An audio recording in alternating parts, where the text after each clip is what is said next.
My name is Gary Axelson. I began playing rugby in my late 30s. Wipe that smirk, when I lived in Grand Prairie with my young family.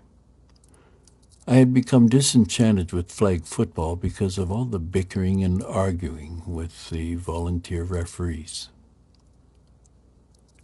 George Tomlinson took me aside one evening, saying, "We should try rugby."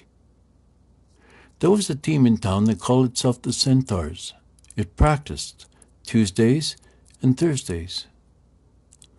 George and I visited the practice one evening. I was amazed at how much fun the players were enjoying, and this was a practice. Two of the team members served as coaches. I was also amazed at the intensity with which each member of the team tried to execute his task. Towards the end of the practice, the team broke into two groups and ended the practice with a friendly skirmish.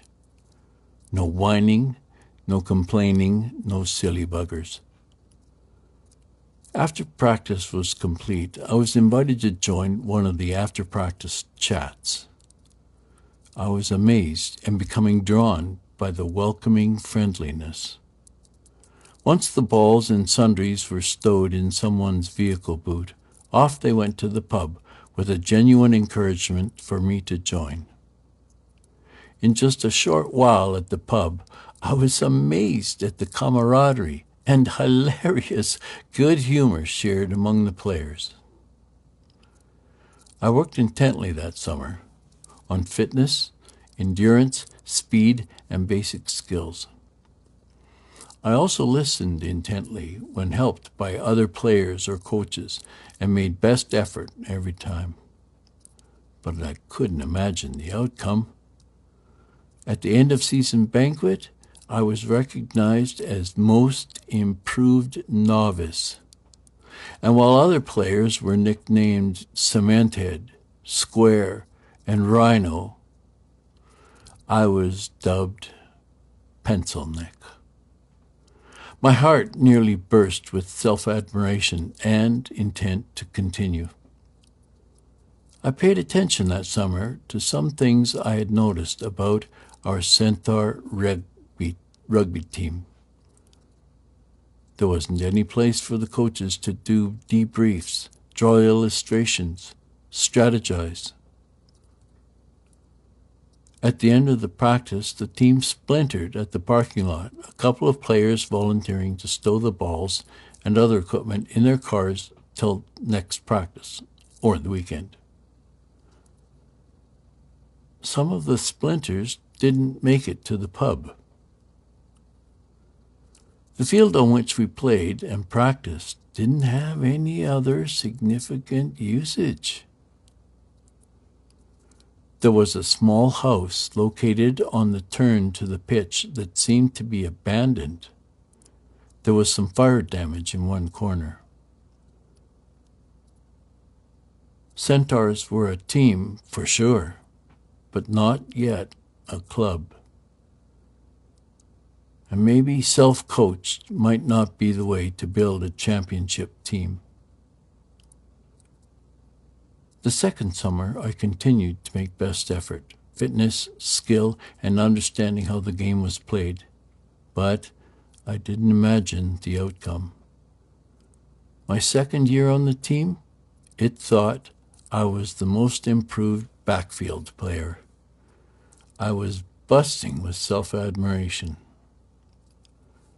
During the first off-season, I was fortunate to fill a vacant role on the executive. I served as the treasurer. After reviewing the team's bank account activity for the last couple of years, one initiative became very important: a steady cash inflow. The windfall cash from hosting bingos came too far apart and with so many restrictions on their uses.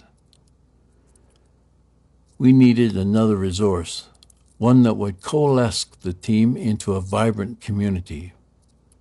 That resource was a clubhouse. a clubhouse as nearly adjacent to the pitch as could be managed. With the support of the other members of the executive, I launched a 3-step strategy. 1.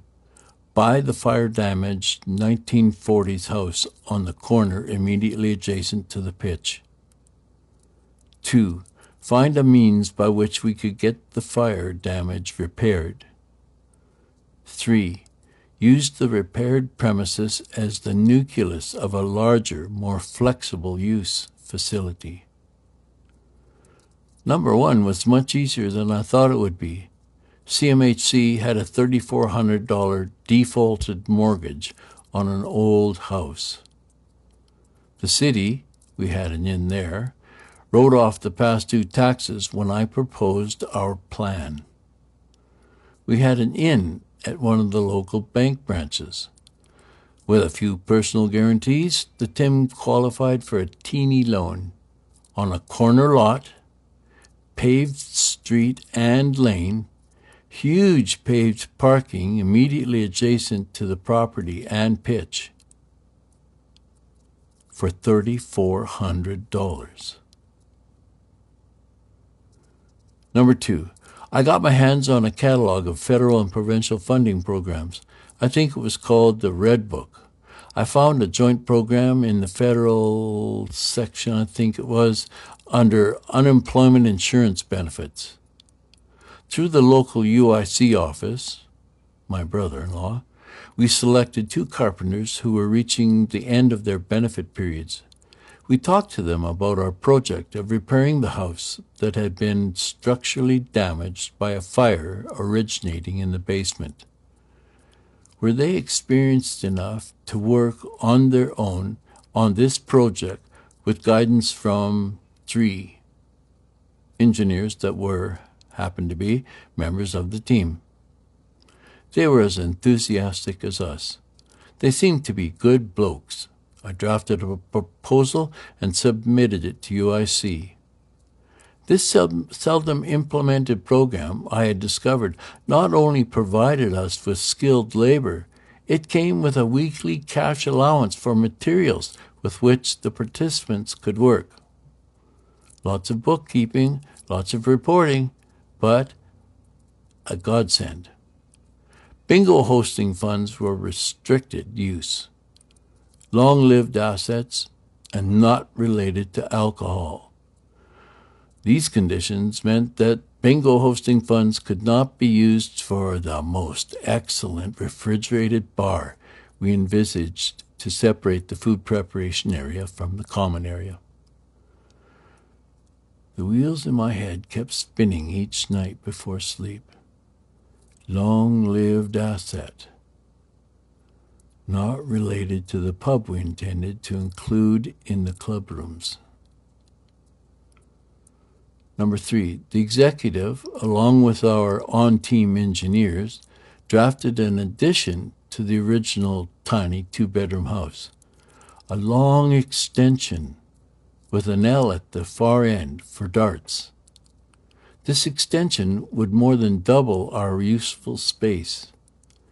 The building permit was a breeze because our neighbors were glad to see the eyesore remedied, and the team had tentacles reaching into the city planning department.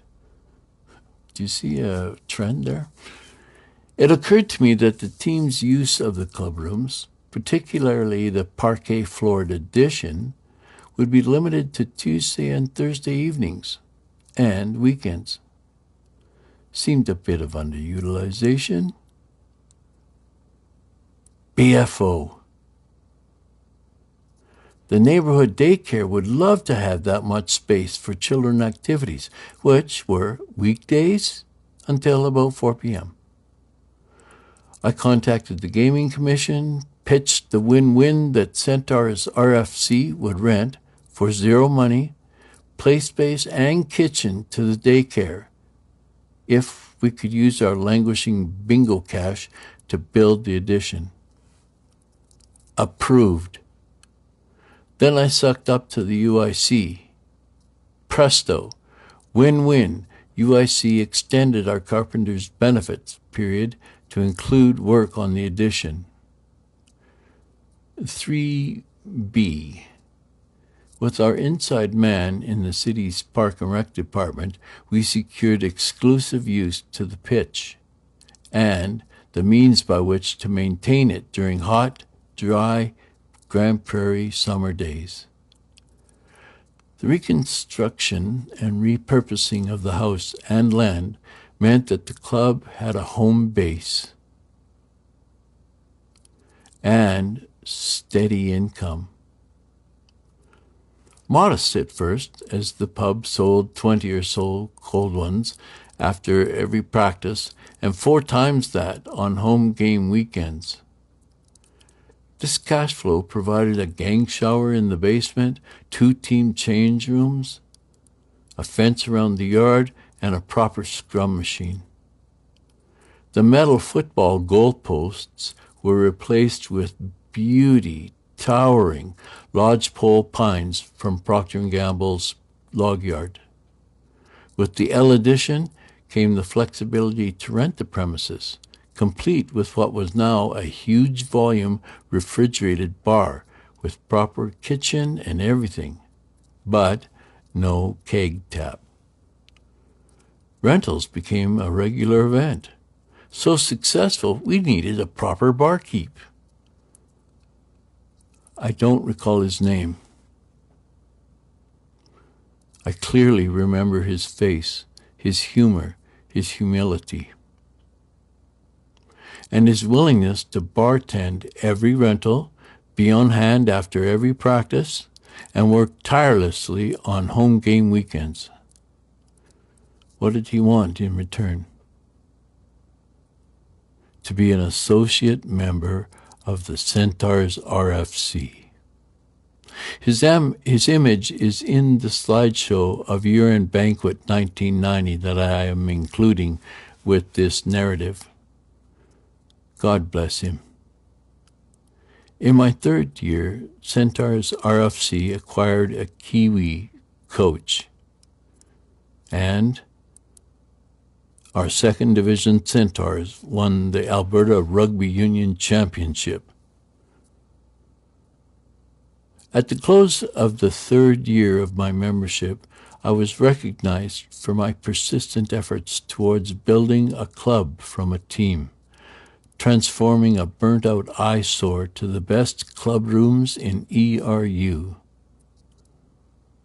for decades to come.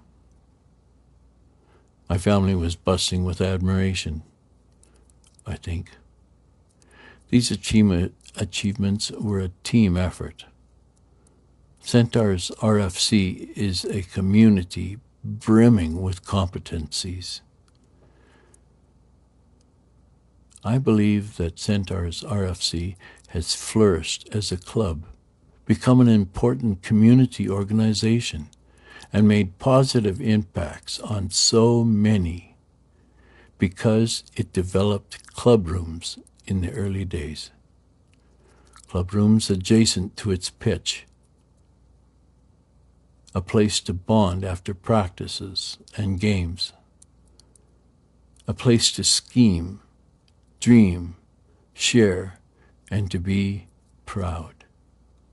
Clubrooms that generate steady cash flow to make reality of our aspirations.